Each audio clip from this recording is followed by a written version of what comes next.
without a wound inside. You're living in a northern town. When your mother tries to wake you,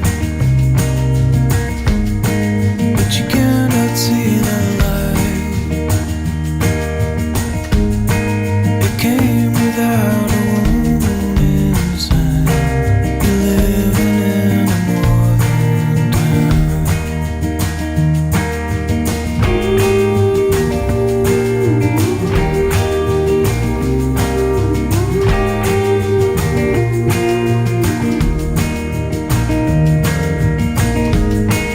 When you wake up in the morning,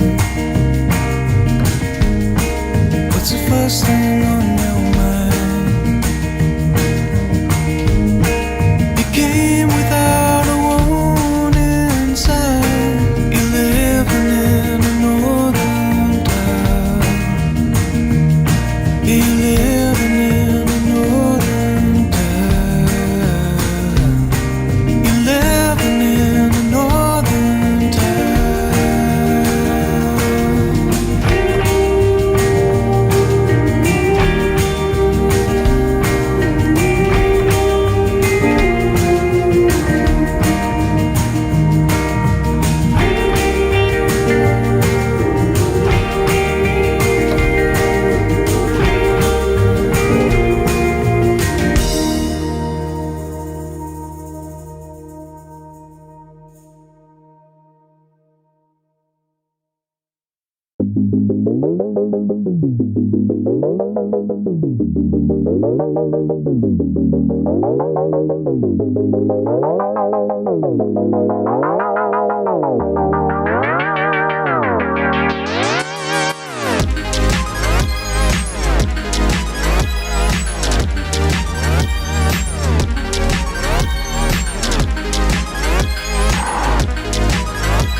I bring to your stage your host, Donald Jenkins!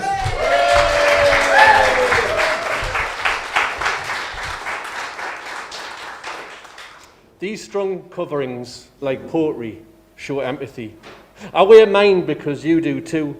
They're not foolproof, but help to reduce aerosols sprouting through your cap. Part of a societal contract that perishes when you selfishly retract.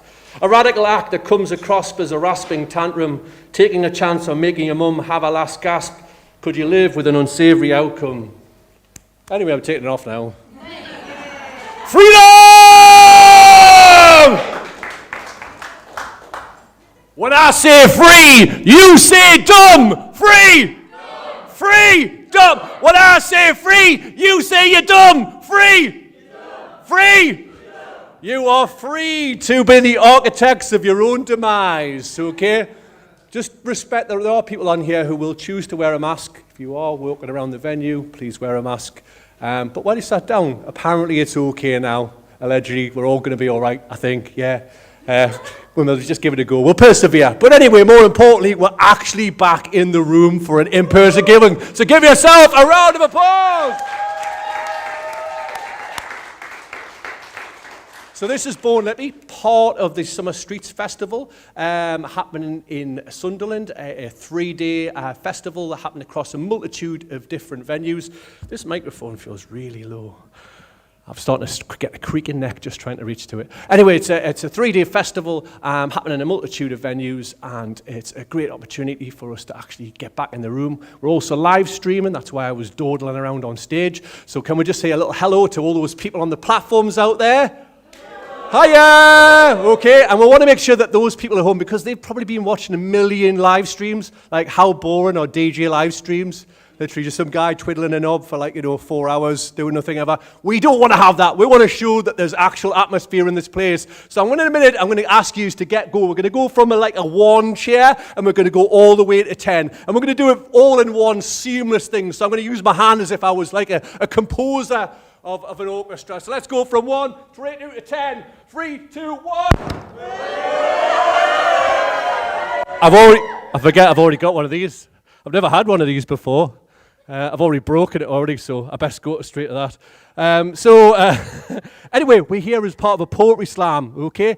Show of hands here, who's not been to a poetry slam before? Okay, that's what we like to see here. So Born Lippy, we are a platform for all things wordy. We put on events showcasing spoken word poetry, live hip-hop and comedy. And what we're going to do today is to show you spoken word in its kind of most exciting form, which is a poetry slam. Basically set up in the 1980s in Detroit as a response to poetry, which at that time had become quite a middle-class and bourgeois exercise where people are saying, my poetry's dead good, because somebody else could use it, and we're consuming it by reading it. And in the 1980s, they decided in Detroit to make it more exciting, to get back to the kind of oral tradition of spoken word, which kind of goes back to its origins thousands and thousands of years ago, back to Homer and the Odyssey of performing poetry in front of a crowd. A little bit like a rap battle, we're going to have poets come onto the stage. They're going to get up for 3 minutes, and they're going to perform their best poetry, okay?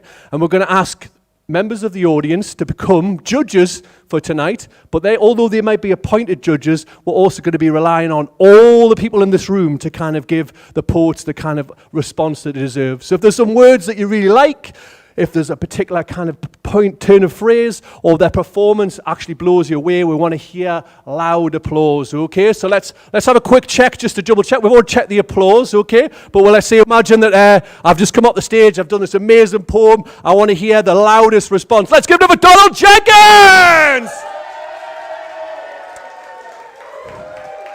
That is, okay. For that, I might score something like a 10, okay? So we'll come back to the scores in a minute, yeah? That's a really good, but obviously I'm a bit self-centered there. Of course, I give myself a 10. And then also we're going to be looking at performance, like how well do they carry themselves on the stage, okay?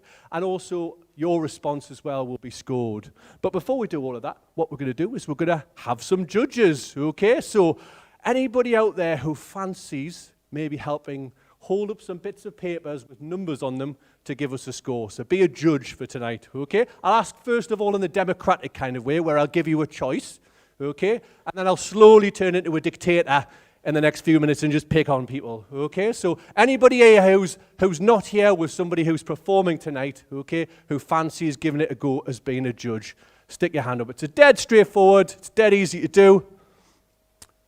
Okay, we've got one person there over in the room. Okay, so what's your name, sir? My name's Garner. Okay. Garner actually happens to be the venue owner of Carnival House. Okay, lots of people tonight have come into space going, wow, what is this space? It's amazing. They walked in and then they realized that they were just in the outdoor area, but then they walked in here and their minds were blown. So let's give it up to Garner for an absolutely amazing venue space.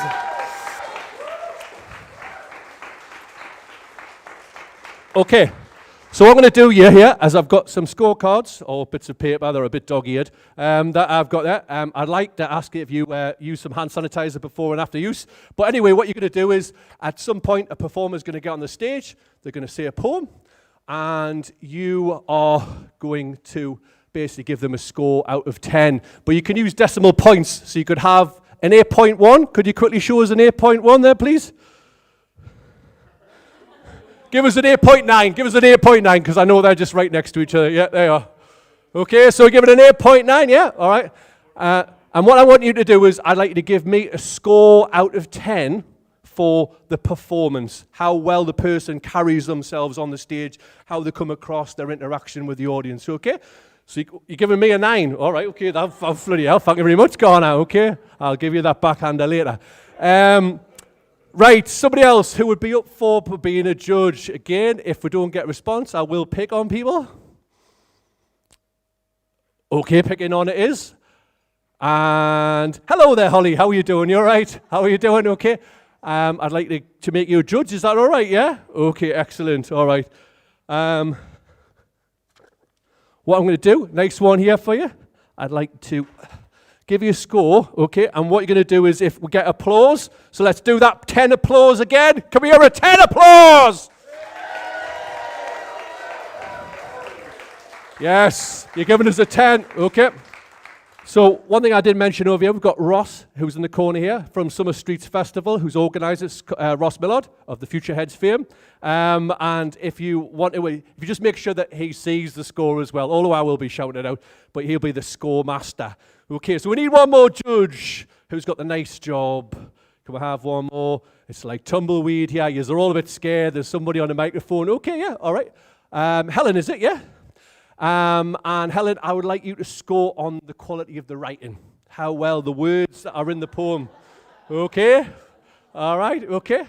How good the words are, how they come across to you, okay? And what you're going to do is give me a score out of 10. Again, it can be decimal points, anything like that. All right?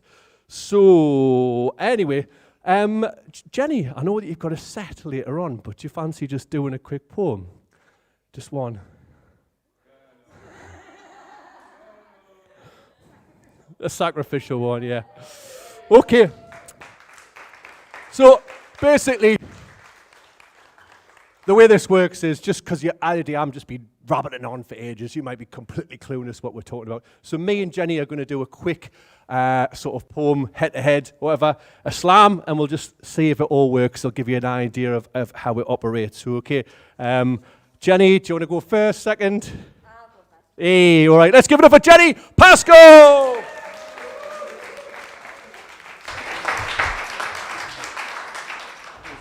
Seems to be attached to the...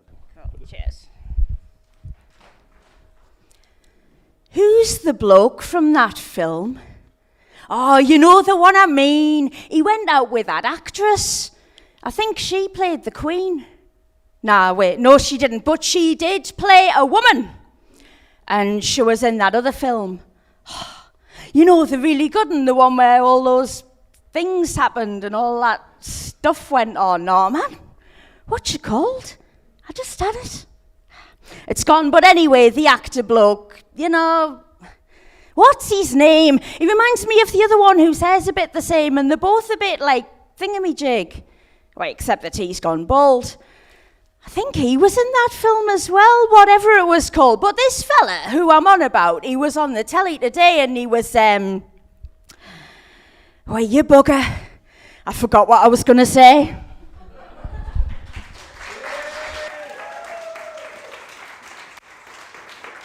Okay, so let's give it up for Jenni Pascoe!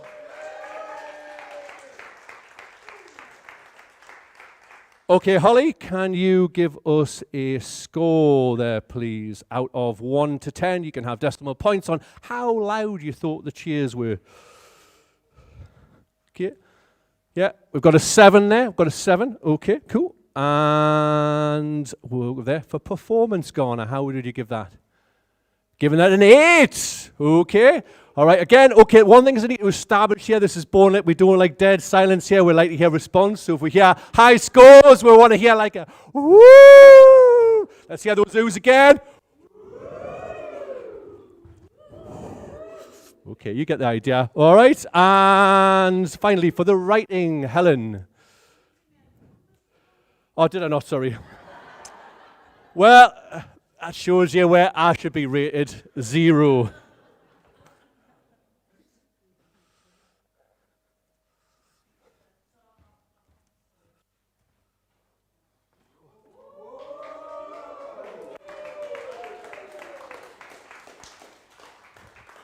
Sorry, I didn't see that.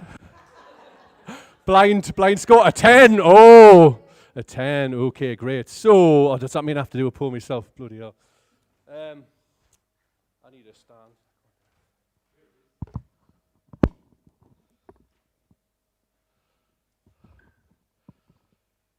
As we emerge from caves, expecting things to be unscathed, we are brazen in our hopes.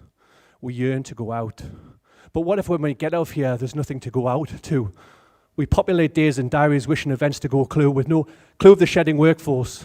The space is bled of income, fending off landlords who will reinvent our empty venues into student lets without support from a system. Yes, a package may now have been given, but we've learned from an age to not place faith in trickle-down decisions. This machine's cogs come in differing sizes. Each component needs to be tended to, not just eaten up by organizations, corporate enough to do so. The grassroots, the little gems, the independents need protecting, though creators of the safe space, they are intimate by invention. Give free access to outdoor areas, backyard lots, plots of land, making stages on the pavement, raves and plays be open plan. Buy the merch, fund the crowd, big them up on social media, get your MP to defend live art, call for funding in your area. Unmute the exiled, acting out in a Zoom vacuum. See beyond the social distance when we all get back in the room.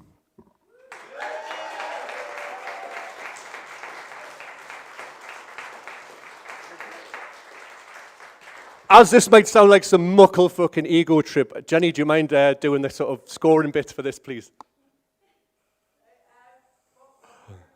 So it's Garner over there.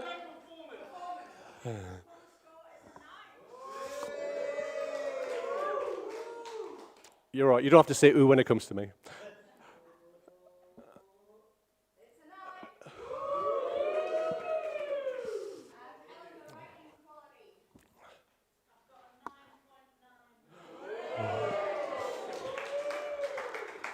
Okay, so what will be scores there, please? Okay, so you get the idea, all right? What will happen is that we'll have 8 poets come on stage. They'll be given a maximum of 3 minutes to perform their poem. It'll be timed. If they go over the 3 minutes, they will be told that the time has got, and their time will have to stop there and then on the 3 minutes. No ifs, no buts, or anything, okay? At the end of it, we'll give a score, and we'll get 2 different poets who, one will go through to the next round. He'll go into a 4, into a 2, before we have a final winner who will get the Summer Streets Born Lippy 2021 Slam Champion Trophy. And also, they will also get a paid set at a future Born Lippy event. Okay, so that's what we're competing for today. Okay, so I have anything else to say before I in my scrawny notes? Other than, yeah, just like let's give a quick round of applause to the venue, which is just an amazing space. Place opened up last year, about a year old, but it's just coming to fruition. So let's give up for Carnival House.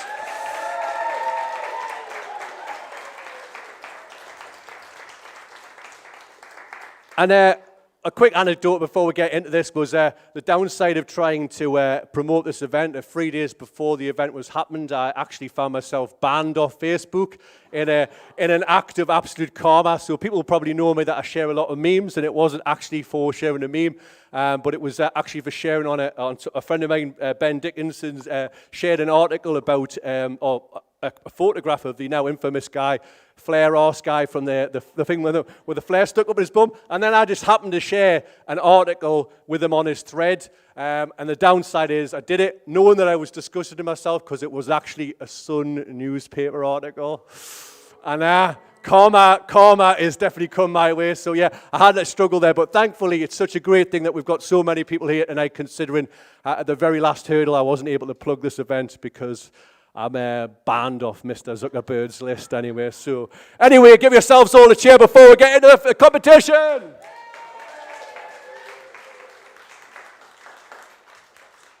Okay, so the way this is going to work, just before we started, we had a draw like you would have in football. So we had all the names in a hat, picked them out one by one. So it's like this is the way, the order of who's going to be performing in the way that it was picked out the hat. There may be some kind of unfortunate issues about that, which will become apparent the more as we go on. But anyway, we're just going to bring people to the stage in the way that it did, okay? So without further ado, can we give it for our first slammer, which is Ian Horn!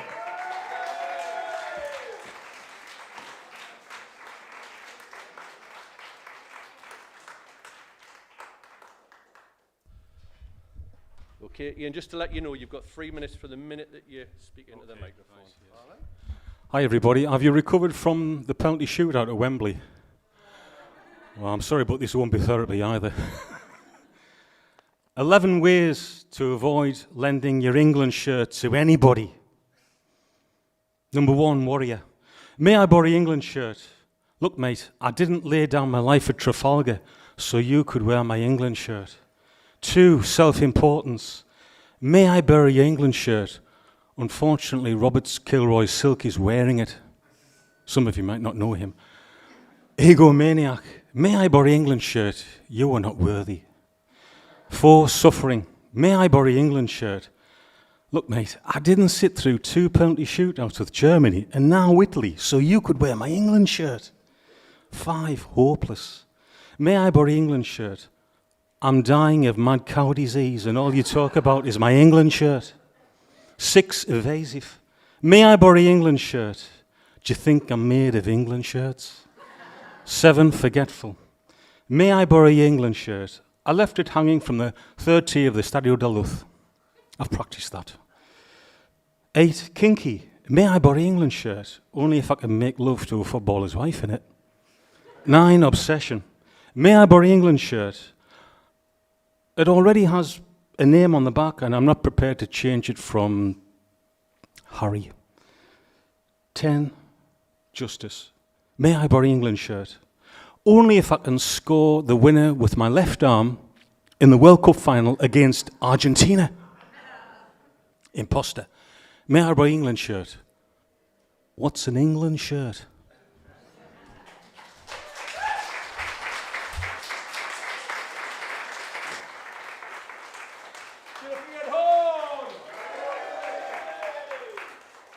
What we'll do is we'll get the scores after we've had both poets come up. I'm just going to put that way.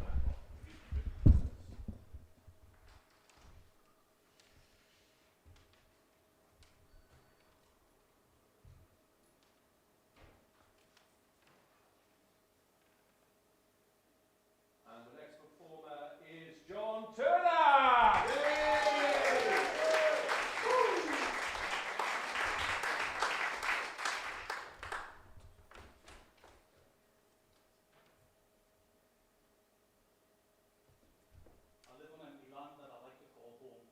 Glass house before I started throwing stones. I walk on broken bones. I talk with broken tone of broken promises and honest just because it's in a poem. I've got to get away way before I expire. Escape can't be fake. If you feel it with fire, I'd be a liar if I said it was easy. I'd be a liar if I said that life doesn't still please me, appease me, release me. I have a love-hate relationship with my hometown. Some days I want to build it up, some days I want to burn it down, and you know I'm still around, but I don't know how to leave. Or even if I want to, gonna have to wait and see, because freedom is the key. Because freedom isn't free, achieving is the key, but what is it in this visage? I envision a reprieve. My heart is on my sleeve, I'm barring up my teeth. I'm trying hard to breathe as I'm trying candid leaves. I try to make you see the hole from which I heave my soul, so you can feast upon what it is that makes me, me. I'm pieces of a person, keep casting your aspersions. With wanderlust, I wander lost, I wake up and it's worsened. Dispersing advice I myself will never follow. Lessons in life and truths too sharp to swallow as I wallow in self-pity, feeling shitty filled with hate. Living in the inner city where it's gritty and it's grey. Another day lost, money comes at a cost to your mind and to your time. I hide behind riposte. I'm building walls and fences from excuses and defences. Patrolling my perimeter, I'm limited and relentless. We can run against the crowd, tell me if you know how. Don't hasten to be done with the now. Don't keep living for tomorrow when you might not be around. Don't hasten to be done with the now. I'm living for today the only way I know how. Don't hasten to be done with the now. Plans can run aground, so I immerse myself in sound. I won't claim to be profound, I'm just trying to astound. There's meaning to be found. Plant my flag into this mound and claim it as my corner of reality. Explain it as a form of formality. I'm an open book within a glass case. I'm Perseus, I'm merciless, I'm living in the maze. Don't defeat your demons, join them and embrace them. Stare them in the face every day and be brazen, because I know that you're annoyed, but sometimes I can't avoid these tripwires I've deployed when I'm holding back the boy. But I won't hold my voice any longer. I did that when I was younger. I can't satiate the hunger for attention. Did I mention that the days are getting longer? I lie awake when I should be resting. Time's a testing, and the time I should be investing, I procrastinate and masturbate. These words that you're digesting made it to the page in a rare moment of clarity. I made it to the stage despite all the disparity between what I say I want to be. Different days of the week when I'm not smoking weed and my fingers don't bleed and I don't feel the need to feed myself. But I don't want to rely on someone else. I don't always know which way I'm going to go, but I don't need someone to show me the road less travelled, unravelled and unveiled. I've got desire lines in my mind, I carve my own trail. If I fail, so be it. It's nothing to be feared. Disappear and maybe you'll see it. Insincere, but maybe you'll believe it. Maybe this whole thing will leave me wanting something more. But what else did I leave myself to live for? Thank you.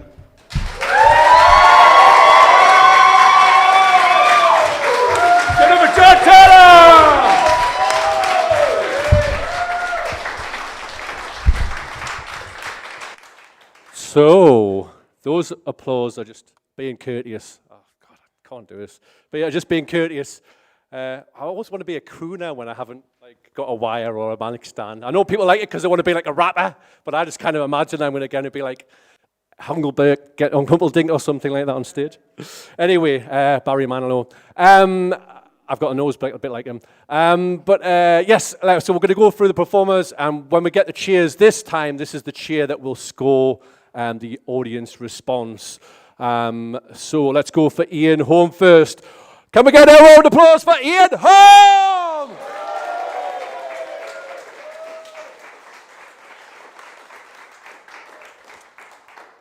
Okay, so Holly, what's the score on there? A 7. Yeah, we like 7s, don't we? Okay. And for the writing, Helen, for Ian's poem, a 7. Okay. And for performance, 3 7s. Woo! Okay. And now we go to John Turner. Let's give it up for John Turner!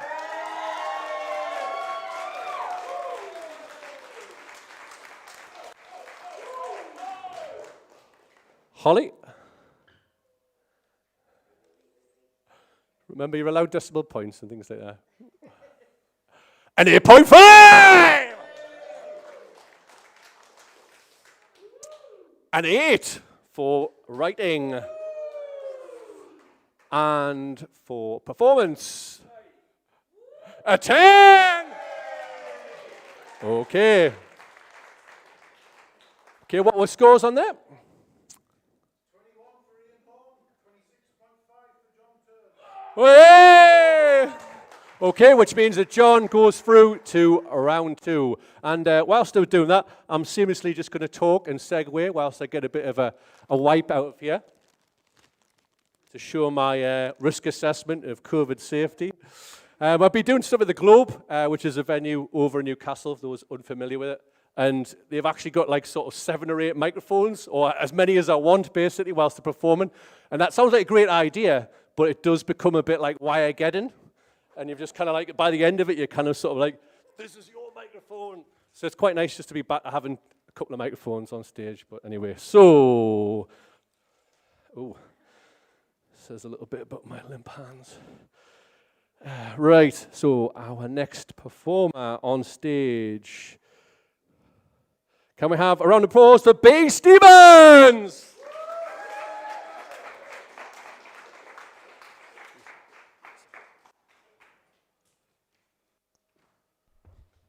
Hello, friends, enemies, and undecideds. How are you? Are you well? Yeah? Yeah? Awesome. Happy Freedom Day, by the way. I'm exercising my freedom to passive-aggressively annoy anti-vaxxers. So, yeah. I have a poem I'm going to do, and it is actually just a spoken word version of song lyrics from a song I've written. As we all know, that is the highest form of poetry. So I hope you enjoy it. This song is about 3 things. I'm a sucker for rock stars, fishnets, bank debts, breakdowns, going at breakneck. Free heads, respect, getting lots of feedback. If you got lots of feedback, I'ma need that. Relax, just tuning up, mic check, inspect the set list. It's early yet. The discography, it means a lot to me. I got a lot of MP3 technology, and I'm very much excited for your show. Please tell me all the things I really ought to know. The right personality, I'll follow blindly. That's the causality. You don't need to remind me. Almost seems like we already know. But I will let them take me where they say we need to go. I'm lost in the music. Like a dissonant note, I will let these songs grab me by the throat, because I'm a sucker for rock stars. There's a second verse, but there's also like an instrumental bit that leads into it. So give me one moment, because that laughter was melodic, but not the melody would prompt me. I think at that point I might say sucker for rock stars 2 or 3 more times and then gracefully bow. Thank you very much. Cheers. Let's give it up for B. Stevens! Okay, in just 1 second, can we have to the stage Julie Watson?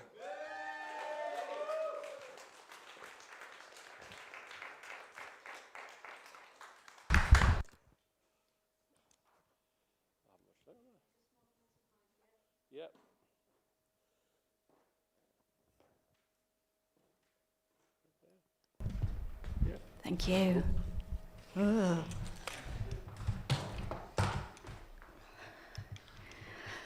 Wow, it's even more pretty up here. Okay. Emerge. Come out from your skirting board home and breathe. You are not afraid. You're not on the blacklist now. This is a free-for-all. And you're single of the month, according to the stats. Get in the zone, mingle. Hang up your girlhood and flaunt your new cloak. This is not Little Red Riding Hood territory. There are no wolves at the door here. But arm yourself with a wicked smile. Show your teeth and play the game. You will win at this. You've got it in you. Autonomy beckons. Stride on. Take what you can get and don't look back at yourself. Let's give it up for Julie Watson!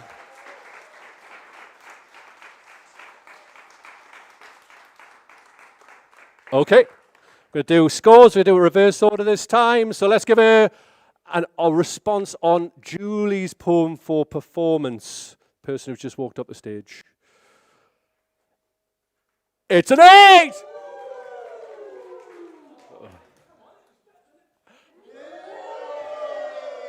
That's the kind of oohs we like to hear. Yeah, good, good. And for the writing, Helen, for Julie, that's a 7.5. And let's give it up for Julie Watson.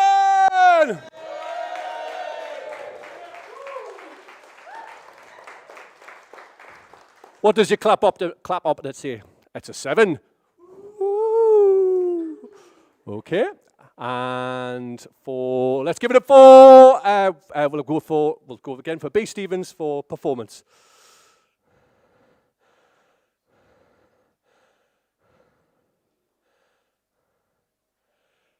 It's an 8.7! Good, good. And for writing, it's a 7! And let's give it up for B. Stevens!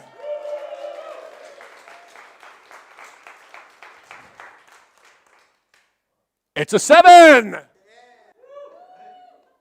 Okay. What do you say, Ross? Oh. Ooh!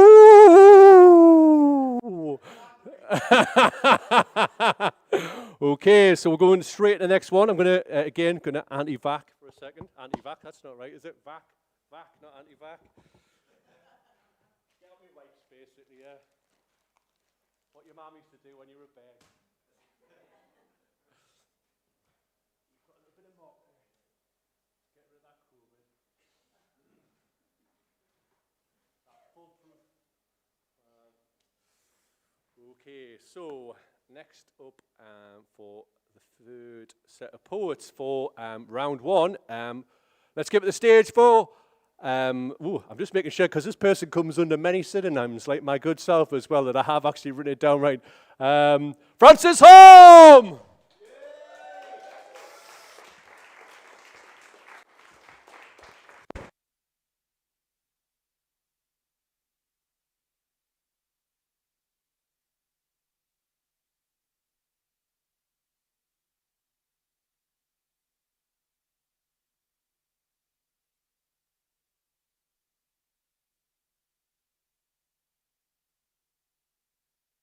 Is that about the right height? Hello.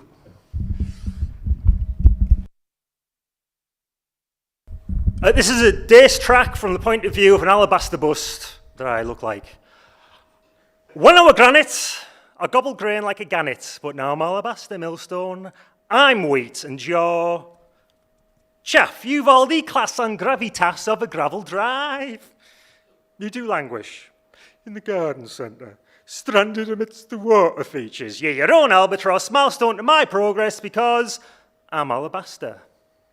When I was sand, stone, I too built castles to the sea's moat, and believe me when I say I don't like to gloat, but the tide turned and I am returned alabaster. Now you are the pernickety picnicker's worst nightmare. You are the shameful reminding itch of the lover's gritty alfresco amorous sandwich. Oh, you do chortle in your glass girdle as you put eggs to yolk. Emery board does finer work, Sam Blaster, for you scour graffiti from the walls of council estates, whilst I greet visitors ensconced to the naves of noble estates, because I'm alabaster, but not too good for you. You see, when I was slate, I cut wood with the best, but now I'm alabaster, you tool. We both get dug up, but my display case gets more footfall because I'm the belle of the museum ball, from antique Greece to ancient Rome, neoclassical exhibitions ensconced within gentry halls. No stone is so deified as me, except, arguably, for that marvellous wannabe lap dancer of the Louvre. Now, let me tell you something. When I were an aspirational plinth hopper, I was forced to kiss the bare soles of illegitimate pilgrims' feet. Now I gaze from cathedral's vaulted peak at those poor bastards' balding pates and your stripy flooring. Where is your Michelangelo now? Kitchen work service. And although I have no hands and therefore no might to smite back at those who may cause me contusions, and so be placed above me on the Mohs hardness scale of mineral hardness, that hierarchy you surely understand is wholly specious. Merely a man-made means of identification through discrimination. Because I'm as hard as nails, mate. I worked my way up through metamorphic force majeure and damn good looks.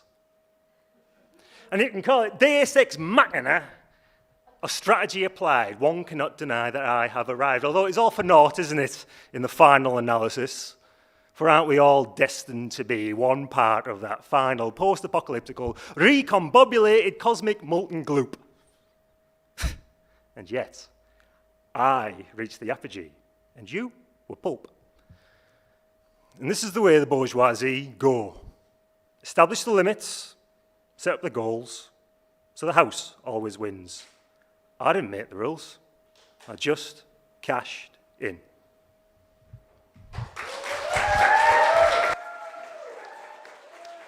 Let's give it for Francis Home!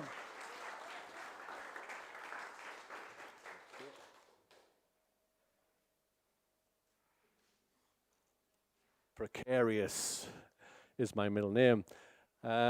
Okay, so I'm going to bring on our next poet. Let's get up for Skye Hawkins!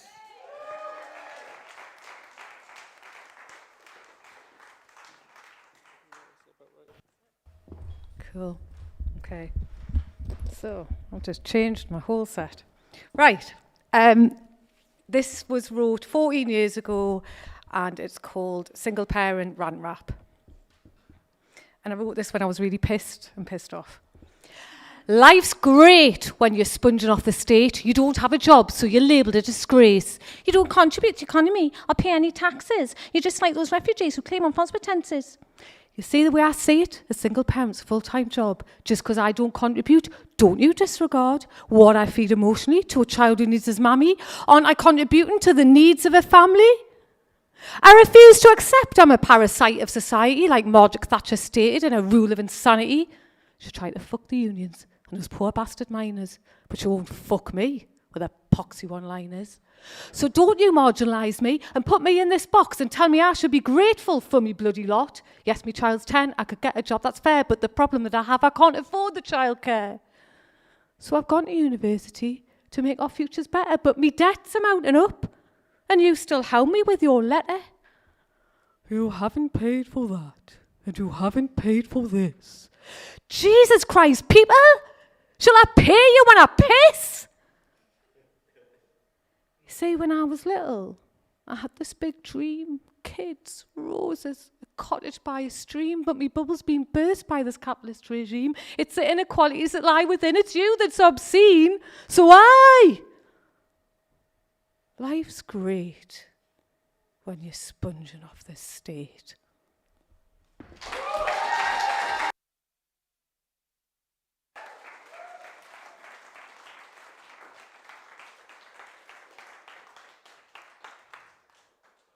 Okay, so let's give it up for Francis Home!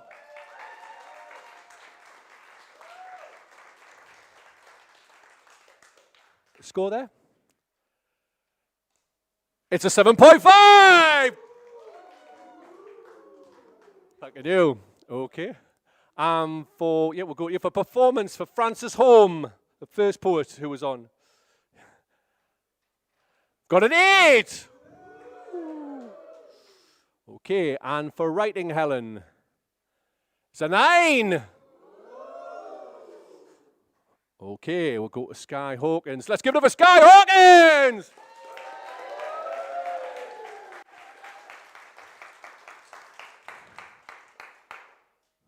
It's an 8! Okay, and for performance from Skye, it's a 9! Okay, and for writing, Helen, it's a 9.1! Cool. So what's with scores there, Ross?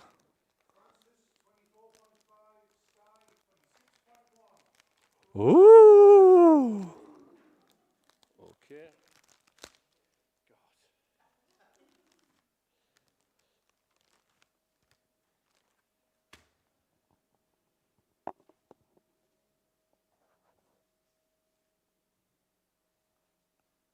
So just, I did do my homework. I went to a guitar shop. I was going to have separate mic covers for every single microphone, swap them over.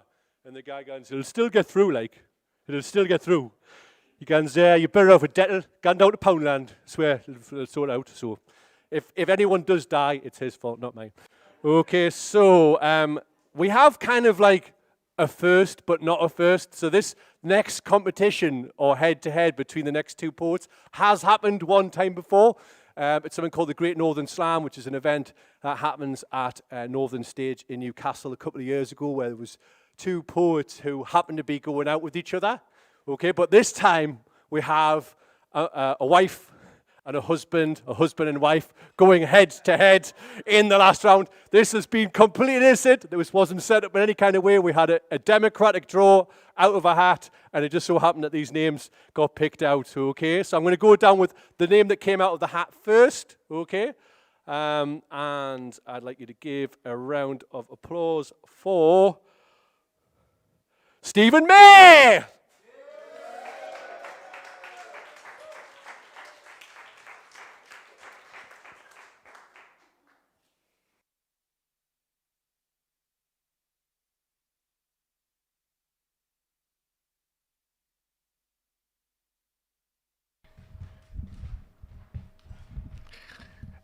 My Auntie Mary, she had three sisters, and she was disabled. She was born sort of very short, and she always wore this iron on her leg, and I never knew what it was. But she never married like the three sisters until she was in her 70s, and she met this bloke called Bill, who was in his 80s, and he had a reputation. He was a drinker, and a gambler, and a womanizer. So the three sisters weren't very impressed. So this is about that. It's called Late Coupling. Dirty old bugger, stinking a rot gut, spewing chokefuls of smoke from that disgusting pipe of his. Poking with his stick, slobbering over skirt, splattering ketchup over everything. Foul-mouthed, always spitting. I don't know what Mary sees in him. She's managed up to now, all these years, so what's the point? Chimed the three sisters, nodding gravely on their high stools in the snug at the Millwright Arms. But of course, it happened. And them that still popped in had to suffer the sight of Bill permanently hogging the settee, while the smell of roast beef filled the house, and they'd sneak a word with Mary in the kitchen, and she didn't want to know, and the door still jammed, and the handle was loose, and he never did this, and he never did that, and they only wanted what was best for her. And the house, and the betting, and the money, and oh dear, look at the time, did it fly? And when the sisters had finally gone, Mary and Bill, up sticks and bundled out as one to the railway inn, limping, him shaking like Billy-O, her with legs twisted and polioed, clinging on for precious life to the warm damp of his hand.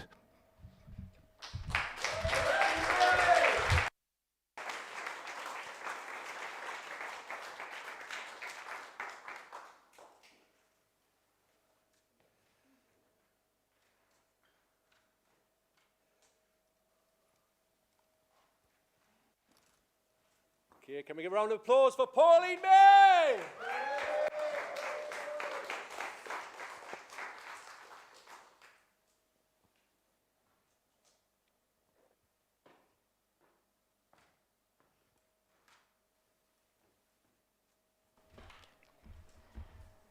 Hi. When I was a child, I was always a bit perverse.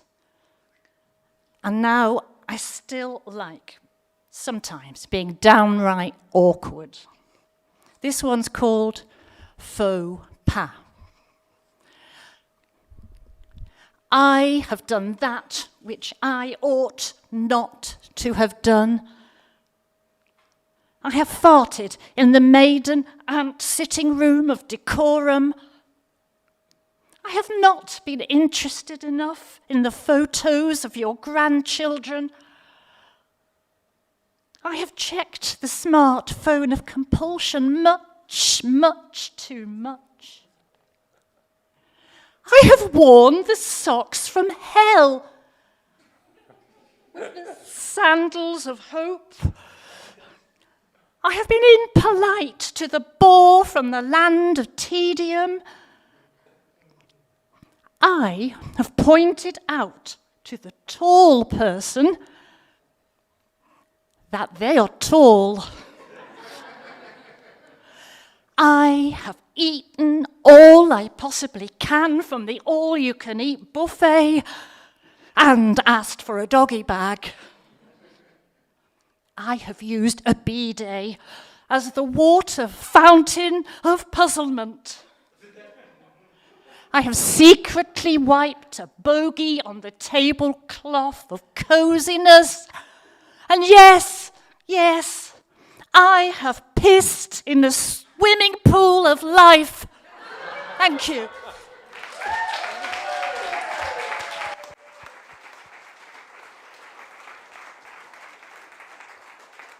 So the question is, who's going to win in the house tonight, you know? And I'm not talking about Carnival House. I'm talking a house somewhere in Sunderland. Actually, I don't know where they live, so that would be a bit stalkerish if I was to suddenly reveal their actual address. But anyway, let's get round to giving some scores. So for Stephen, we'll go for, first of all, for performance. Garner. An 8! Okay, Helen, for we're doing Stephen, the first part that was on. For the writing, an 8.9! High scores. And let's give it up for Stephen May!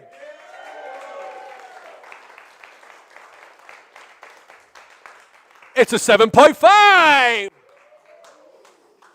Okay, for Pauline, we'll go to you, first of all, for writing. A 9.5! For performance, it's a 9! Let's give it up for Pauline May!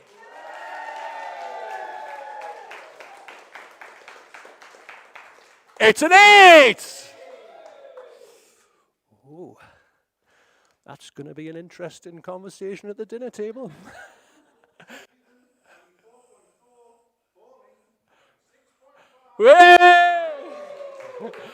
Okay, so Russ, can you tell me who is going through to round 2 of the Born Lippy Summer Streets 2021 Slam? That was a lot of words that I remember there. And I didn't get all of them.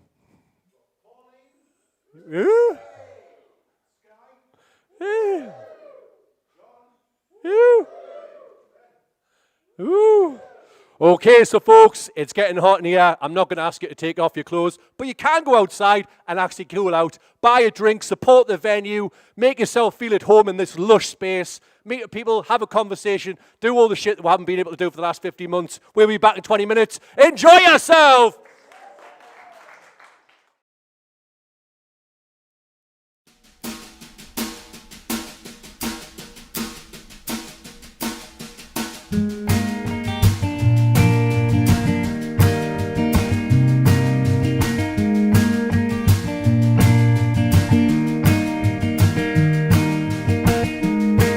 When you wake up in the morning, what's the first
probably seen it lots of times where somebody buys a band T-shirt from Primark, and like a guy in probably a white middle-aged man goes, "Yeah, well, name one fucking tune off the album," and some young lass goes, "Oh, yeah." Well, I was really happy. I went to Primark the other day, and if you can look at my mask, it's got Notorious written all over it, because it is actually a Notorious B.I.G. I think so. Just think that Christopher Wallace, gangster rapper who went commercial, recorded with Michael Jackson, shot in an unsolved murder, twinned with Tupac Shakur. Many, many years later, who would know that in a global pandemic, I would be walking around with a face mask with half of his name embossed on it. And if someone comes up and goes, "Name fucking 2 tunes," I say, "Give me the loot," and Juicy, there you are. So, thankfully I have seen him live. Actually, I was just remembered I've got a poem there, but that would have been a nice segue. But I'm not going to do that one. One of the things that I've been doing in lockdown is writing with people I don't agree with. We've had a lot of time, I'd imagine, to a point where some of us have actually come off social media because we found out that the people who we're friendly with, we don't share their views. Oh, shit, sure horror. And sometimes, unfortunately, it kind of ends up in, quite nasty behaviour on both sides sometimes. So what I decided to do and be involved in a poetry exchange with 5 poets from London and 5 from Newcastle. And we're just about to release these videos into the world under what's called the Poetry Exchange. So 5 poets from Spoken, which is a night in Tottenham in London, and 5 from Lippy in the northeast. And the videos will be available in the next couple of weeks. But if you're interested in checking out the website, the blog, it's just poetryexchanges.com. And all the videos will be on there. I chose to write with somebody who some of you might call an anti-vaxxer. I don't have those views myself. And we ended up writing a kind of argument poem. So I'm going to show you a one-sided argument. And if you want to see the other side of the argument and put it in some context, then you can check out the videos. You meme-generated sleuths sharpening your raging fingertips in a deep-stated fettle with scores to settle, disputing peer-reviewed truths, opting to ogle the optics of YouTube gurus, provoking notions with a sprinkling of some hokum, how many rolls to enfold your tinfoil hat. Fraught with claims and counterclaims, blaming all those not enlightened like them, we ought to listen to your contrived wisdom. Just wake up, sheeple, and smell the bait. I still click on the link I was trying to evade. The one thing we can all agree on is nothing. Only selecting sources that reinforce our realities, goaded by other folks' imagination, allowing algorithmic syncopation to occur because it's easy. Rarely do we hold our breath to fact-check ourselves and read outside our sphere of acceptance, won over by arguments we don't understand, loving the stuff that's cleanly cut, but when it's messy, we call bullshit. Or accuse experts of pulling wool while defiling a lifetime of qualifying in their field as meaningless. Imagine extending this treatment to a post-truth showroom where we dispute what time the train will arrive, though turning up 10 minutes early to find the service doesn't run anymore, or the line ever existed in the first place. A terminal patient who gets 7 diagnoses from 7 different doctors blatantly refuses treatment until he gets the all clear. A court case where no matter the evidence, no one's ever proven innocent or guilty, no jury can ever convict or tell whether a crime occurred at all. Don't leave these anti-vax to take the top brass to task. We need to nitpick when grey areas come unmixed. Vacate this daily drip where we're force-fed thoughts. Why would a system built for the rich intentionally implode itself, close its doors to commerce after spending a century fighting wars, selling its right to victory, only then behave like Soviet rivals, states subsidizing workers with decreased productivity? The cost of COVID has not been equal.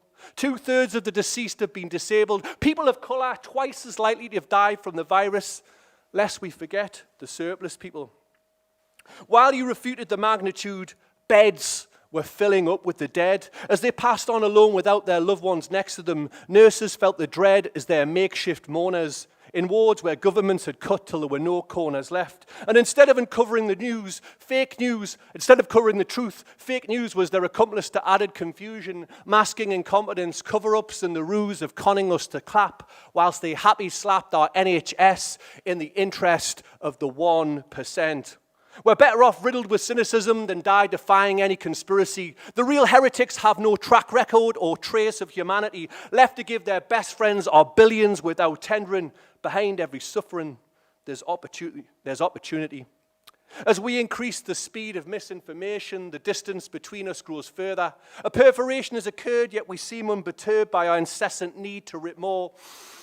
Just keep on breathing in and preaching out our passive war cries when skim reading headlines of war crimes, incensed for mere seconds, desensitized by boundaries long abandoned in the search engine for progress. Who benefits? Our rulers or their rivals who wish to rule next? Play on the narratives that take us on tangents. Use them as cues to push through new chaos. Prey on our lack of appetite for taking to the street. Ensure that any dissent is measured, never moves beyond a tweet.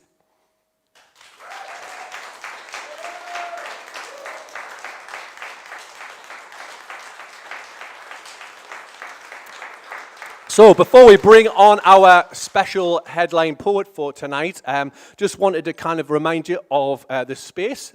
Great venue. I hope you've managed to get yourself a drink. Who's checked out the toilets yet? An event in itself. Who's been out in the beer garden? Also an event in itself, yeah. Lots of great, really lovely people running this space. Now that you know it's on your doorstep or in a nearby area, please do come and support you. It's open all the day as a great cafe, as a cultural venue. They've got comedy nights on here. They've got workshops running out. There's brochures on your table. Do come and support everything that Carnival House is about. And Creative Seed, the organisation underpins it, also has a venue over in South Shields as well. So get to know more about Creative Seed. Also, do check out the Summer Streets Festival website as well, where you can find out more about the events that have been on. Maybe check out some of the stuff that's already been on live streams and watch some of the great performances that have already taken place. Yeah, that's all the plugs out of the way. Now, we're going to bring to the stage somebody who I first ever saw perform outside of the Clooney at a festival, an Oosburn festival, many moons ago, outside of like Biker Farm. And somebody who's just kind of been the backbone of spoken word in the Northeast for quite some time, helping be a host and also the booker for the amazing night that was Jibber Jabber, that ran in the Cumberland Arms in Newcastle for a long time.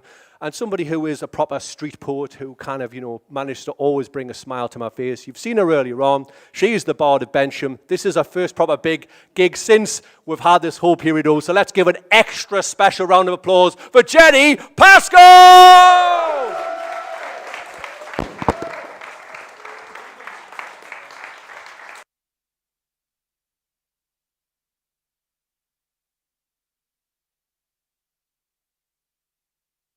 Why, thank you. Well, that was a lovely introduction. Thanks very much, Don. This is gorgeous. I'm just so in awe of this place. Are you all well? Yeah. I always ask that at the start of a set, but just to be polite and pleasant and that, but now I really want to know, are you actually all well? Yeah. In the before times, if somebody had a bit of a sniffle, or a tickly throat or whatever, everybody might fumble in their bags and somebody might pull a tissue out for them or a whole soother or something like that. And now, if anybody has a bit of a tickle or a bit of a sniffle, people also go straight into their bags to turn off the app on their phone so they don't have to quarantine for a week and a half. So I'm going to be doing a few poems. They vary in their length, in their level of seriousness and stupidity, and there'll be some older ones, and there'll be some really, really old ones. So the thing is, I always used to start my set with a poem called Down with the Sickness, and it kind of feels really inappropriate to do that, so it's kind of left me with a bit of a gap. So what I thought I would do to fill that gap, since I had it with me, is to read you the story of Les Miserables. If you're all happy with that, is that cool? Yeah, nice one. I'm not kidding. The beginning in prison, 'cause a bloke stole some bread. At the end of the day, almost everyone's dead. There you go, that saved you a few hours. So are you all feeling suitably liberated today then? Yeah? Okay. This is where I'm at.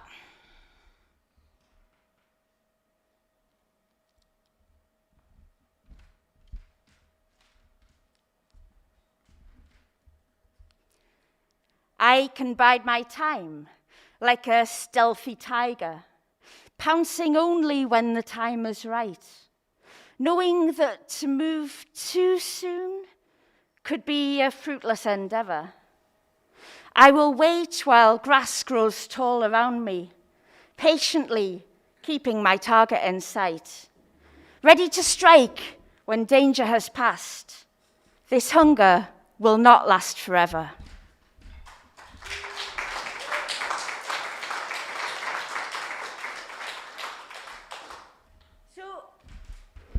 I know a couple of you in the audience, and some of you know that I was born in Sunderland. Some of you didn't know that, but now you do, so there you go. So this is about my birth. Happy memory. I arrived by accident, uncalled for, unplanned, an inconvenient conception conceived from naivety.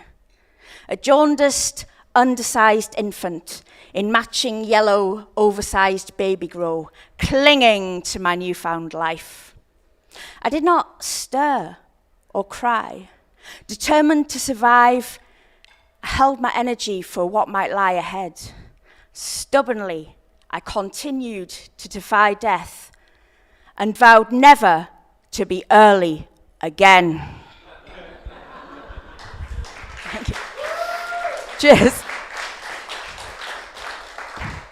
So yeah, I was born in Sunderland when chewing gum was called gowie and nobody was boshed cause everything was choss and nobody knew who any keys ever belonged to.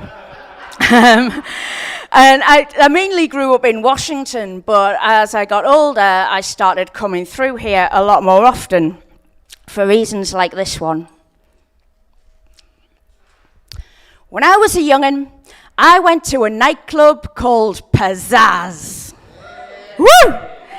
Don't know what happened the rest of the time, I never asked, but Thursday nights were rock nights. Same crowd, same drinks, same playlist, like clockwork, but somehow it worked. The only nightclub I've ever known with a 1950s diner inside. If Pizzazz was the party, then this was its kitchen. Eyes meeting over fries, bitchy whispers between burgers, landline numbers scrawled on napkins, where the knackered relaxed after one too many snake-biting blacks. Back on the dance floor, we roared, "Here we are now, entertain us!" And they obeyed, sprayed us with teen spirit till the bodies hit the floor into oblivion. And those girls who liked girls, and those boys who liked boys, and us girls who weren't boys, but weren't girls, but weren't boys, just for a moment found something to really love.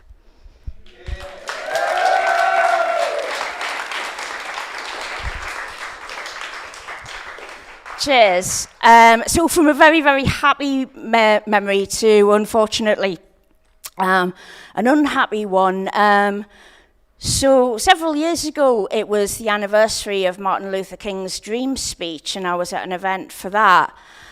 So I wrote this poem, like in the spirit of the moment, I suppose, but it was kind of been boiling for years because it was just based on decades of watching charity appeals, news reports, documentaries, and I think in a week where we've cut our foreign aid by 4 billion quid, some things definitely do still need to be addressed. I had a nightmare. I saw men abducted from city streets, imprisoned through decisions of suspicious authority figures, without charge, without trial, without opportunity for denial, because they were never told what their crime was supposed to be. No accusations necessary, just a street sweep of minorities who must be up to no good. Men who had never spilled another's blood, never spoken in defiance, never broken any laws, were held, interrogated, and when pardoned, still restrained. I had a nightmare. I saw screaming babes in arms of pleading mothers dragged from their doors in dawn raids to be detained, then returned like misdirected mail, because legislation dictated they had no right to be here. Shipped off to far-flung places, their faces would supposedly fit better. I had a nightmare. I saw land scattered with mines, fragmented minds and bodies bending to dodge bullet blasts, shot out by shooters too young to shave, too old to be saved. Fingers of children that had never held pencils wrap around triggers and pull with precision. Denied education, they believe power pulsates from the weapons in their hands whilst the weapons in their head are shot, dead. I had a nightmare. I saw pipes which once pumped water splutter out mud into small-cupped hands, raised to lips that gulped down sludge as though it were the sweetest soda. Burst pipe dreams of jilted generations who will only ever know starvation, desperation, extermination. I had a nightmare. I wasn't asleep.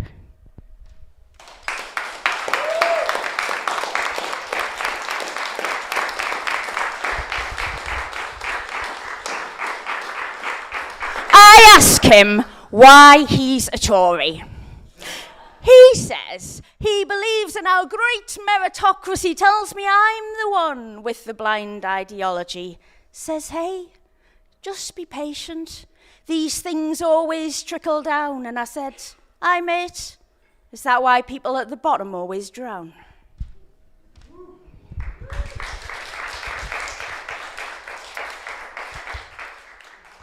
You keep giving me all this bull about how the country's full.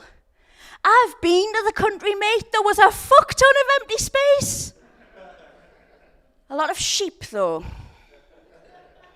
And seamlessly from sheep to shit, because I like a nice little alliterative link.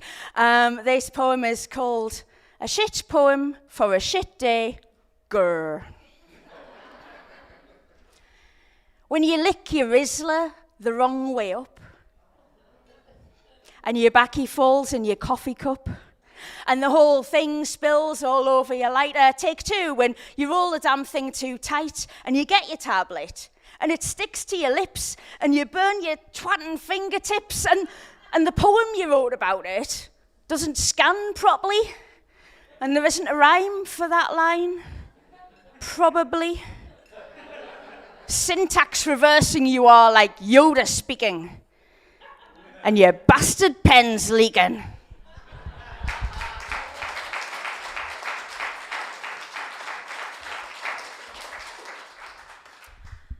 So you'd be very surprised to learn, I'm sure, that this isn't a full-time career for me. I don't do this 40 hours a week. So I've had a plethora of jobs. I've done all kinds of stuff. And one of them I used to work in recruitment.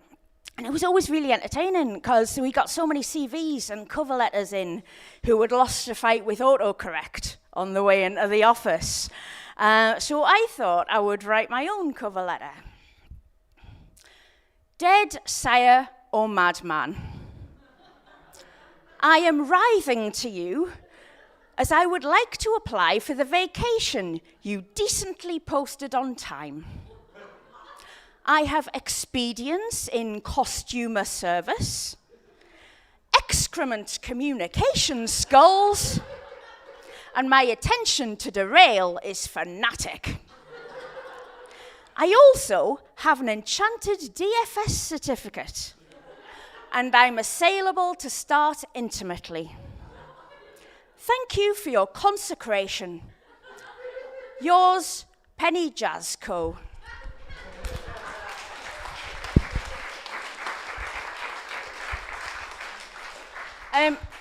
So you probably gathered at the beginning with the lamest thing, I've got a bit of a thing for classical literature. I like Wilde, I like Dostoevsky, I like Billy Waggledagger.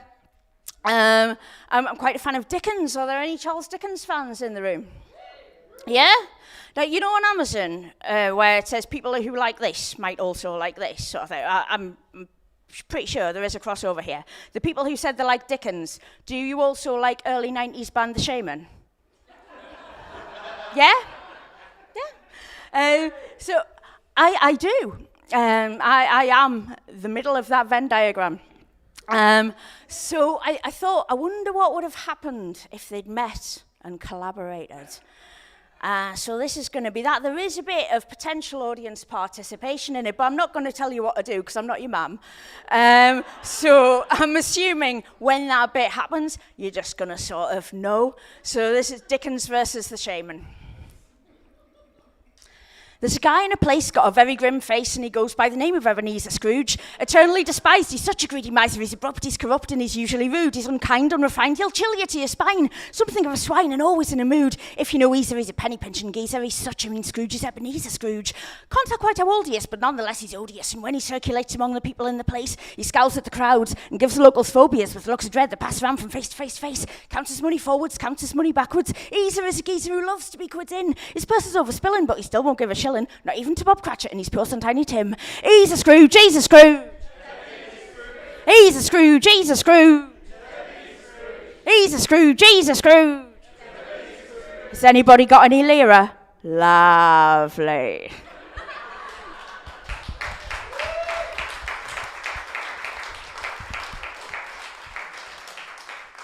Thank you very much for joining in and being part of that. It's absolutely lovely to be outside in the real world and see you all in 3D. So it's been a very pleasant night. I want to dedicate my last poem to all of the slammers who were fantastic, were they not?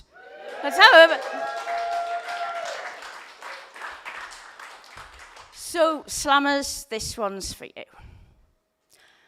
Wear that candle and laptop lit electrical lapse. We are paperclip fixers for broken zips. We're plectrums crudely fashioned from pop bottle caps. We are jumpers for goalposts. We are homemade footy kits. And we are not silent poets. You'll find us in back rooms, near bathrooms, in bars, on Teams, on Zoom, in Southwick and the like. We are free-thinking, beer-drinking, modern-day bards, and we properly take the mic.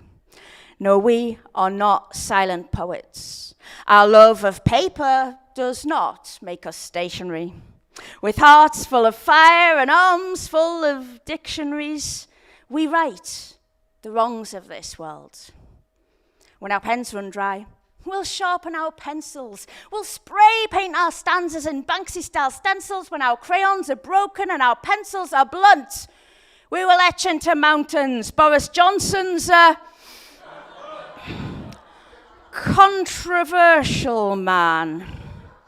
And when they've taken our paintbrushes, biros and Bics, and we're all relying on two little pricks, and it looks like we've got no implements left, we'll make our own stage, and with our very last breath, we'll say we were never silent poets. Thank you very much.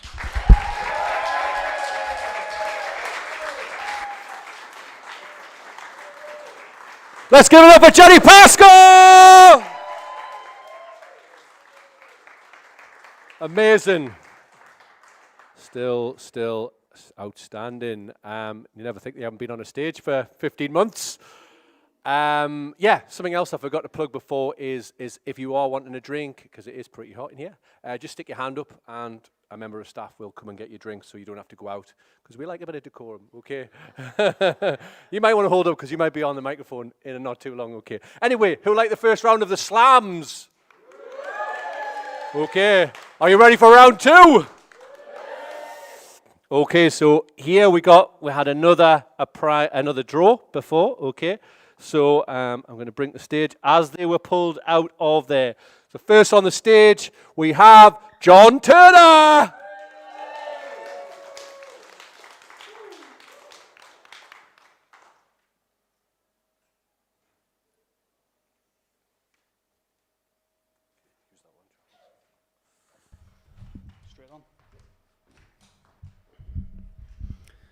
Awkward, confused, inspired and original, trying to keep balance but failing to stand still, cuddling with no arms, no room for my hands till I'll be...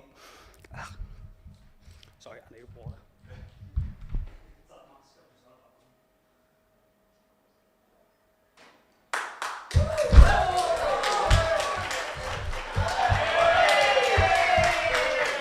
Start over, stop the timer. Awkward, confused, inspired and original, trying to keep balance but failing to stand still, cuddling with no arms, no room for my hands till you give me permission, I'll be climbing up this landfill, I've filled it. Broken English and some other bits, every word I spit could be bullshit, but I stick to it. Questions, barely answer before the next, awkward glances, rubber necks, stay together sharing paychecks and lame sex, what next? Be honest with yourself, be honest with your heart, excitement, stability, a shot in the dark, run away. Fade away, burn out, worry about shit another day. Love, hate, build your bridges and burn them, count your scars as you incur them, because getting hurt is easy, but real scars you gotta earn them, run away. Fade away, burn out, worry about shit another day. Love, hate, build your bridges and burn them, count your scars as you incur them, because getting hurt is easy, but real scars you gotta earn them. I stare into the abyss, I'm abysmal. Put up your fists, it's time to get physical. Flailing punches, maybe I'm missing still, cause life kicks back and open wounds are difficult to cauterize. From the moment I caught your eyes, you caught me by surprise with a lack of lies I wasn't used to. A disguise you could see through, lives that are just passing through, wonder if I'll die soon. Or find something to live for. I'll give more of myself the next time around, get my feet in solid ground, listen closely to the sound of heartbeats. How often it repeats, as if for me? If it is, then maybe we can run away. Fade away. Burn out, worry about shit another day. Love, hate, build your bridges and burn them, count your scars as you incur them, because getting hurt is easy, but real scars you gotta earn them. I was unprepared. I was unaware, you caught me unprepared. I saw you there and just stopped to stare. The bottom fell out from a life unlived, naked before me, but not just unclothed, truly open. A heart laid open, waiting to be broken, closed again because I've gone and spoken too soon. I'm too much for you. Nothing to say, not knowing what to do, I'm so see-through. You saw right through me, unpacking my baggage like people in a movie refusing. Picking through the rubble can be awkward and confusing. I'm uninspired, unoriginal, said I'd wait forever, I'll be waiting until we run away. Fade away, burn out, worry about shit another day. Love, hate. Build your bridges and burn them, count your scars as you incur them. Getting hurt is easy, but real scars you gotta earn them, run away. Fade away, burn out, worry about shit another day. Love, hate, build your bridges and burn them, count your scars as you incur them. Getting hurt is easy, but real scars, you've got to earn them. Thank you. Give it up for John Turner! Okay, just get me fancy wipes out. Doing the wipe dance.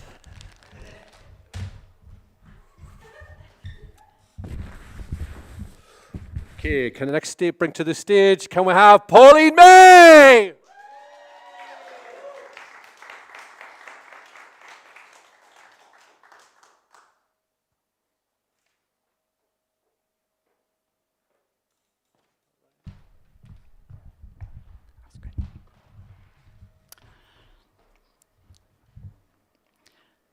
The incidents of domestic abuse have risen tenfold since COVID-19 and all the different lockdowns.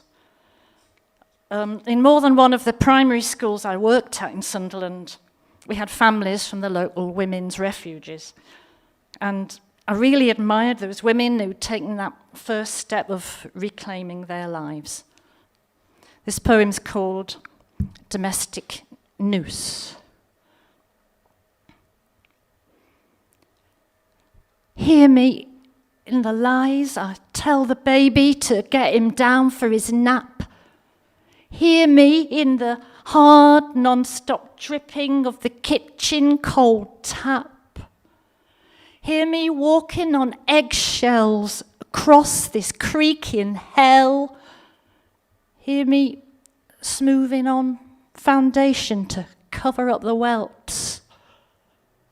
Hear me in the cursing of the dishwater escaping down the sink. Hear my self-esteem squelched down unroll itself and shrink. Hear me in my name, stupid bitch, waste of space. Hear me saying sorry for my silly mistakes.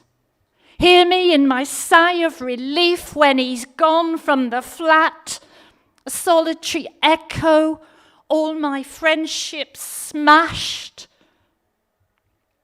Hear me in what I don't say when asked if I'm okay. Hear me in stock phrases that don't give myself away.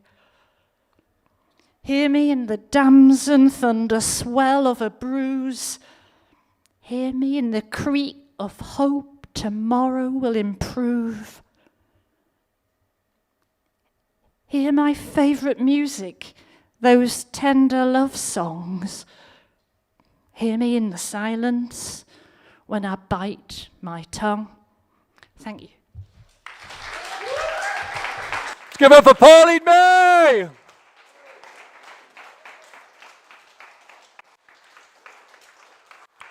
Okay, let's get round to some scores. So for John Turner, can I have a shout for John Turner?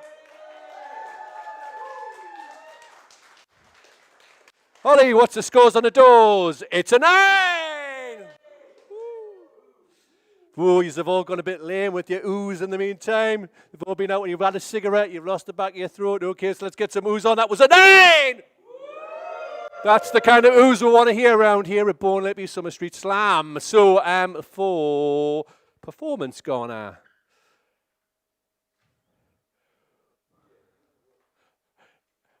It's a 9.8! Woo! Okay, and for the writing for John Turner, it's an 8.5! High scores. Okay, so let's give it up for Pauline May!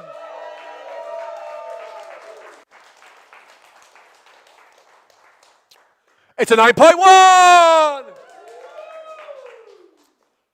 For performance, it's a 9.5! And for the writing, Helen, it's an 8.6! So I'll allow them people to do those things clever with numbers, just for anyone who doesn't know me. I've not only done my level 2 qualification in mathematics more times than I've failed a driving test. Not once, not twice, not 3, not 4, not 5. But on the 6th time, I eventually got a GCSE in English, in mathematics. I can't even get the lesson right. So, yeah. But that shows you how good I am at maths. So what is the score there, Ross?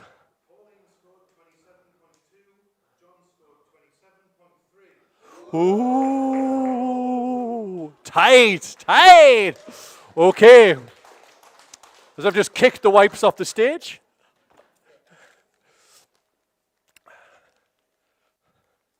How times have changed. You know, I remember stage diving, you know, because I was like that amped because I'd taken lots of ecstasy and I jumped off, however. And here I am, I'm jumping up the stage for some sanitary wipes. Wee, come on.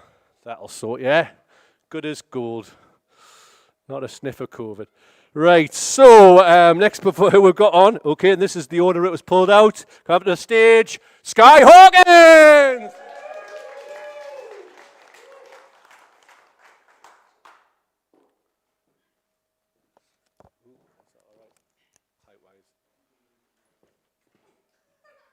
Yeah, don't instruct on for me. I think that's right. Okay. So back in 2010, under a Labour government, after a year in the job centre. Roll up, ladies and gentlemen. Welcome to the job centre. It's the one and only greatest fucked up economy freak show. Step right this way. Try your hand at this lucky dip. Not all the jobs you pick will be shit. But you must jump through hoops or I install with fear that your benefits will disappear. Gather closer, ladies and gentlemen. Hey, you there, lady who has a creative flair and poetry. Would you like to brighten your future with a job at Morrison's, cleaning lavatories? Perfect, step right this way. And you there, single parent with the 3 screaming brats. How old's the youngest? 1. Perfect. Step right in and meet the showman Don. We can see you love to juggle, so he'll give you an extra job so you can well and truly struggle. And yes, you there, gentleman with the hoodie. Would you like to be patronised and belittled? Well, we have ample shows for you. They'll scrutinise your job search and strip you of your dignity whilst ordering you what to do. And you there, yes, you there, gentleman in the wheelchair. We particularly care about your welfare. Claim to benefits? What shape are you? What colour socks do you wear? Do you like jelly babies? Relevance? What's the relevance of relevance? All you need to know is you're all welcome here. But beware, on entering these premises, you must not eat Greg's pasties. Talk unnecessarily, loiter around messily, use a mobile phone, cough, sneeze, or burp. In fact, you can only breathe if you're actively looking for work. But it will all be worth it for the most spectacular show of all, the magnificent magician.gov, who can make 52 million jobs appear when there's only actually 32,031. Roll up, ladies and gentlemen. Welcome to the Job Centre. Let's give it up for Skye Hawkins! Okay. And our last slammer in round 2, as he pulls out a wipe, gives it a little wet down in the most tender way so as not to knock it off. Let's give it up for Big Stevens!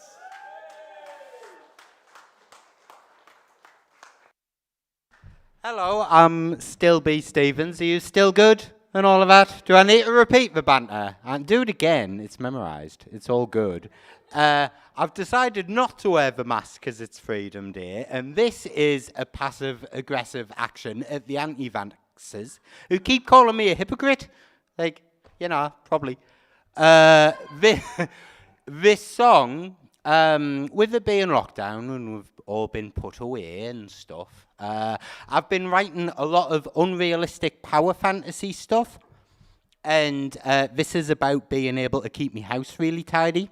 It's called Fishbowl Feng Shui, which I hope isn't an Aesop Rock lyric, but I stole it from my friend and he listens to Aesop Rock. So, you know, dinner to us.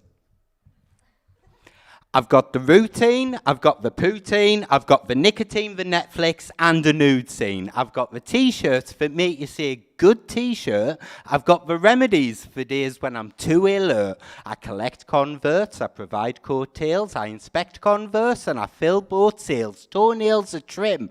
I don't do without because I don't like socks when I'm in my house. I like to gaze upon my empire. Get up out the quagmire, give the mortals godfire. I don't plan to retire, you know your boy's a live wire. Reaching out, I rearrange, I resurrect, I resubscribe, I redefine, I ring a guy. The reason you try rectify and renovate is me feeling great. Coffee break, full swing, I'll get the rounds in. People ask me, how are you? And of course I tell them true. I've mastered I've mastered fishbowl feng shui.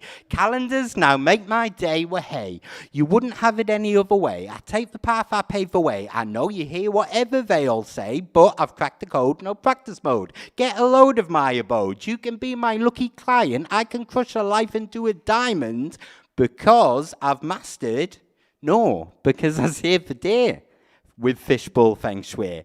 It's like a holiday when I say yes.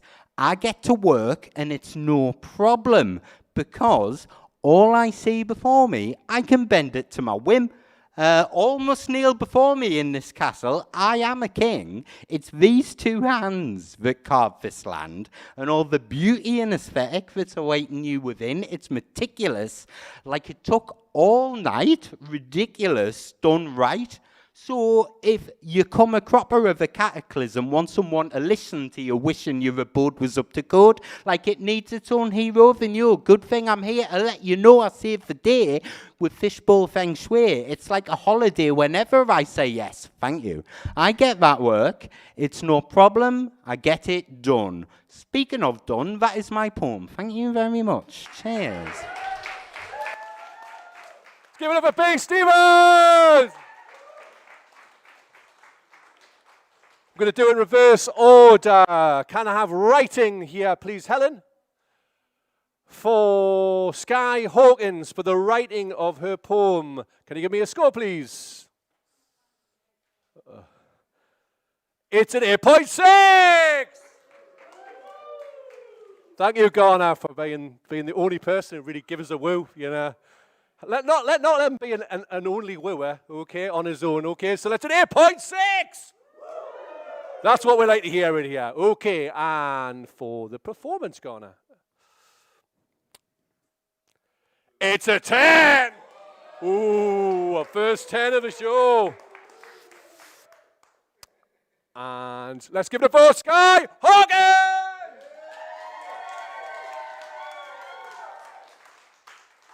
For audience response, Holly, what do you get us? It's a 9.3!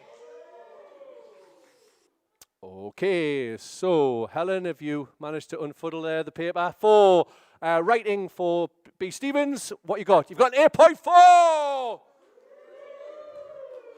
And for performance, it's an 8.7! Let's give it up for B. Stevens!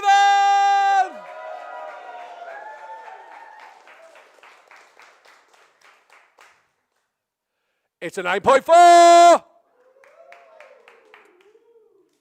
So, whilst they use that fancy calculator, there's a bit of dead air. Don't like dead air. So I'm just going to sit here and attempt not to knock any microphones over. What we got there? Skye Hawkins, 27.9. B. Stevens, 26.5. Way! So, can you remind us who's going through into the Born Lippy Summer Street Slam final? Hey! Cool. So anybody got a coin to flip? That's pretty. The answer to that's going to be a no, isn't it? Like, I mean, who the fuck's got money anymore? So, pardon, has anyone got a coin flipper? I don't know. You have got a coin, but you're not allowed to toss the coin. No, don't give me. Jenny, are you all right tossing the coin there, please? Thank you. So, okay, so, as who won first? Okay, so, yeah, John, I'll allow you to call it. Yep.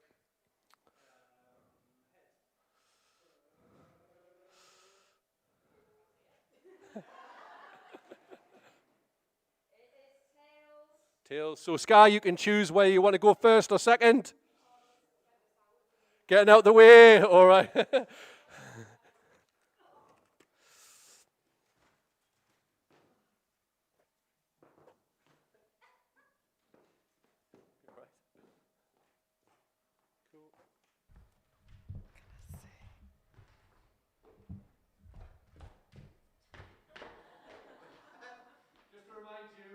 The rules do clearly state that the time doesn't start until the poet actually says something into the microphone. So none of this is at the time. If she wants to walk around and change her shoes 3 or 4 times, that's absolutely fine. Okay? Completely within guidelines. We are in stage 4 now as well, so...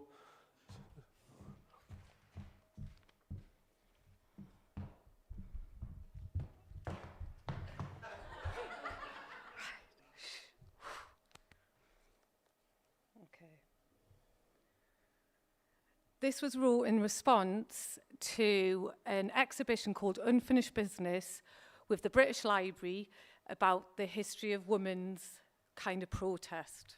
And yeah, anyway, so our bodies, our rules. These hands have written letters with pens, pressed stamps, sealed envelopes with this tongue, whilst posted in the mouth of a letterbox. These hands have typed enough essays to earn a space for my name on a degree certificate.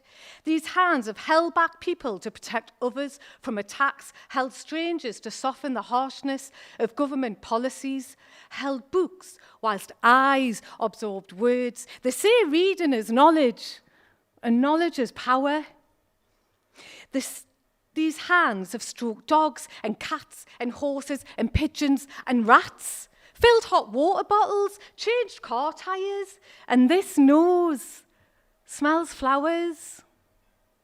These fingers have typed text to tell a friend to stop giving herself such a hard time, dug earth whilst planting seeds, and have picked 1,000 raspberries.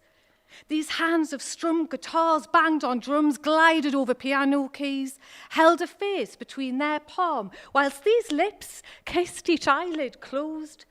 These hands have written poems that have healed injured hearts and painted art, held her hair back while she was being sick in the toilet, carried bags of shopping, made meals to feed families. These arms have cradled people whilst hearing cries they couldn't understand. These arms have carried protest banners in streets of Newcastle, Manchester, London, swung from arms of tree, gathered branches to build fires, made cups of tea. These arms have held onto necks whilst being piggybacked home, held someone up whilst they were too drunk to get safe home.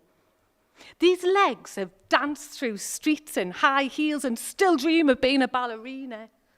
These legs have hiked up hills, rested on top, eyes breathed out sunsets. These legs have run to save my life.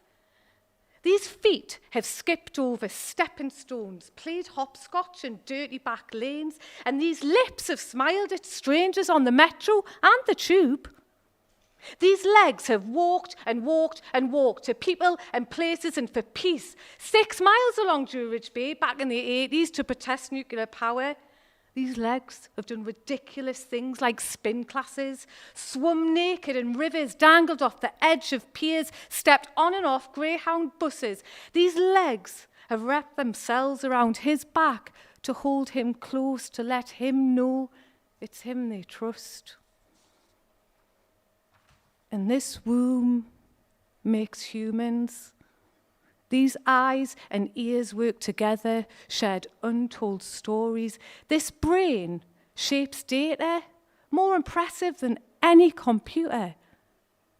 This heart pumps blood. These tree-like lungs breathe in and out, and in and out. And this skin that cuts, heals in time. And still, I see, feel, hear, taste, smell. It's what we look like that matters.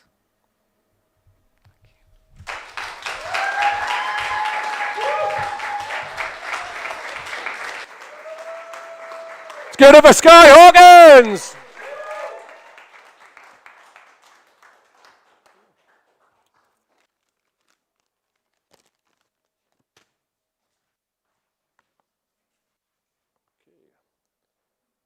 We have a final slammer for the night to bring to the stage. Give it up for John Turner!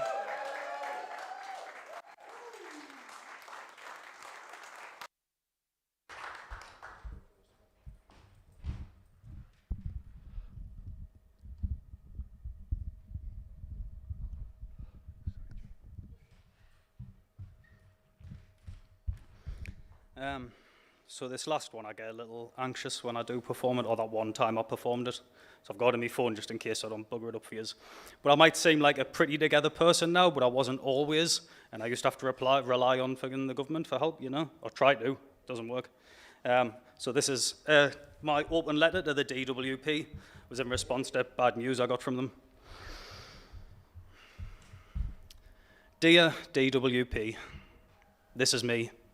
Opening myself up for interrogation, expose my insecurities, extract your information.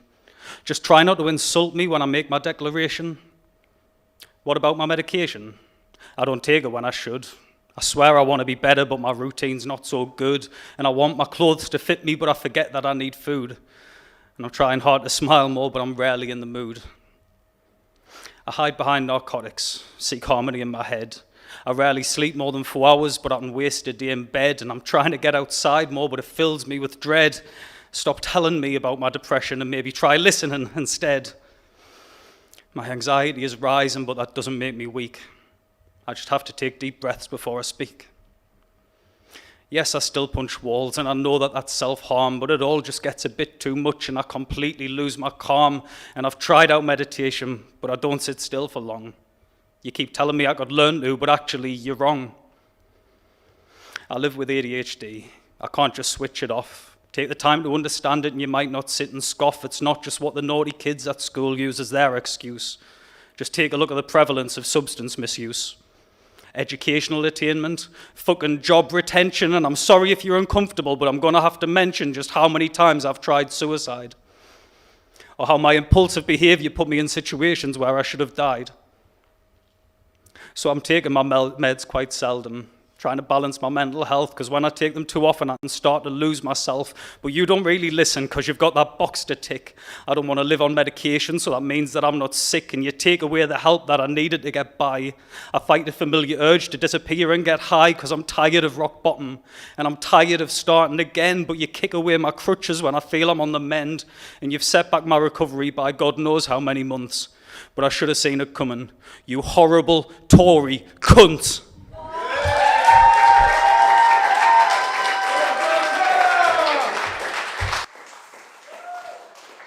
Oh. So we come to that time of the night. We're nearly done, where the final scores are going to be judged in 1 second, okay? But I just want to bring attention to you. You know, there's a lot of different performers with very different styles of poetry. I first stumbled across spoken word, having like sort of attempted to be a rapper myself, and gone on open mics at Glastonbury, probably in the early parts of the noughties.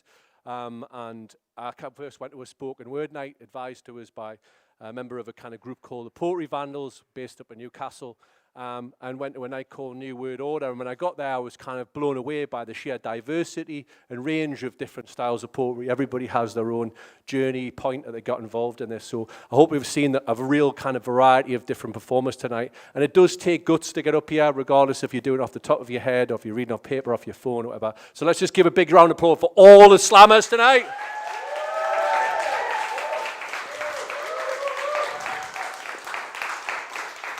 Also, a lot of people know or associate Born Lippy with Newcastle, which is where we started off the nights 3 years ago. But, you know, we've given the opportunity there to support the Summer Streets Festival, which is a Sunderland-based festival. Had really loads of, like, excellent stuff on across the weekend. Do go check out some of it retrospectively, which you can still watch online on the kind of YouTubes and stuff like that. It's a great facility. So just wanted to say thank you. And let's give a big shout out to Ross Miller, to Sam, who've been involved in running the festival as well.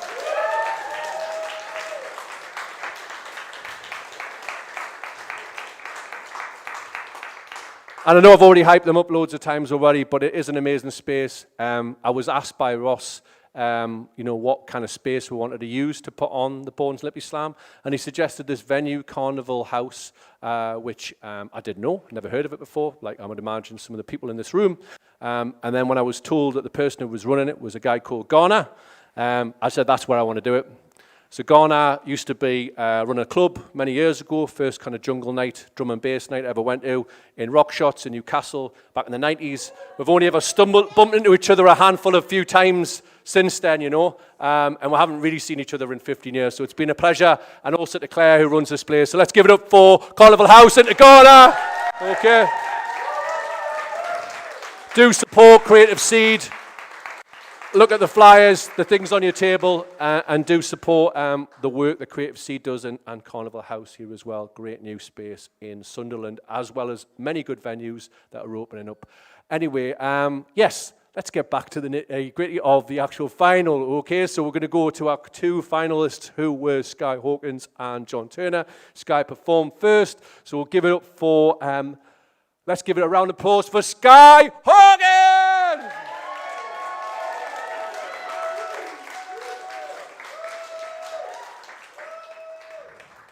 Okay, your score is a 10. Ooh, really high. Okay, and we are going to go for the writing there, Helen, for Skye Hawkins. That's a 9.5. And for performance, Ghana, it's a 9.5. Okay, and we'll go again. Let's give it up for John Turner.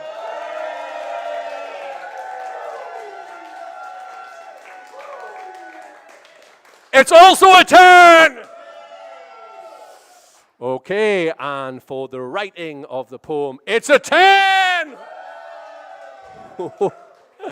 And for the performance, it's also a 10. A full 30. Well, it means, although, Skye, you did a bloody good job. I'm trying to say that in the most non-condescending, patronizing way. That means that the 2002, let's try and get it all out. The Born Lippy Summer Street Slam Poetry Slam Champion 2021 is John Turner!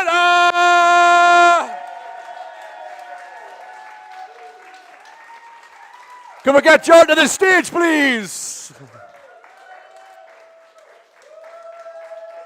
So, John, just to give you this is the actual trophy. Engraved in Timpson's in Phoenix, if you wanted to know. And it also give you a paid slot at Born Lippy happening in the autumn when we'll be back at Cobalt Studios from October onwards. So let's give it up for John again. Just get a couple of photographs there, please, John. John, just get a couple of photographs. Obligatory social media type stuff. I just want to say while I'm up here, first time I ever got on stage to perform poetry was at a slam at Born Lippy. I just wandered in and that guy put my name in the hat and was like, about time you performed something. And I came up against Skye and she absolutely hammered us in the final because I'm standing nervously going, and she's like... And I've learned so much off her over the years that this is as much hers as it is mine. Thank you, Skye. You're the best.